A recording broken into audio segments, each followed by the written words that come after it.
Togbe Ameritiagbe Enualedo. Yumia bien severe. Amede ke etinvo ye bele son e son mu kaka va be ba de sibere. Ya trova dekonu be nu di togbe be mo jare. Le ke be la we lo fie be la teni so gban. Ba nebe amede eno dekonu me do le eno dekonu ame. Le to alo togbo be ngoli. Fifia o va da sinu abe iba zo amendo ko se to. O va le yibu ava ko be no be yibu.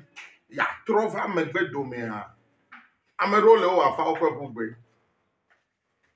Eje be no tro afa na no tro predesu. No afa ko ko bugbe kwa. Egble afa ma. Ta odora tro proide predesu e. Voningi be he to bo kole. Kenya be toli ake o gblea. O tro pro na me ezu. Va gbugbo dona ero agbugbo ledo ekpoji awo konune.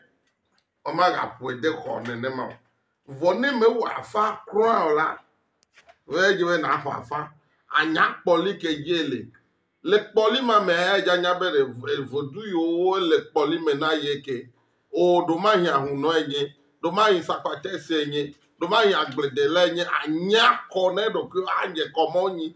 Afi wa je ploto agbela me la be no we no gban ya la boko vi ko enye.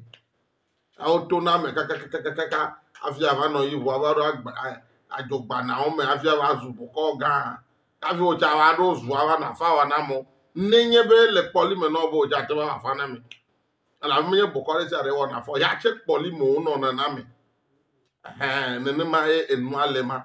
Vo amede o le la le o de o me nya ndeke kure afanchi o. O me wona afanchi dolo ogbo. Ta me ma wa je be no li se na o. O li na se na o. Vo ame yiro la li se na o je ba me nye gbogbo me. Ne wa nte wa gbla bo gbogbo me alo ese me ko o no ne na no nyinyi. Afi mi azore ngogwe bliba. E wa zuma be ya ivide na ya gba wa. E ya ro ko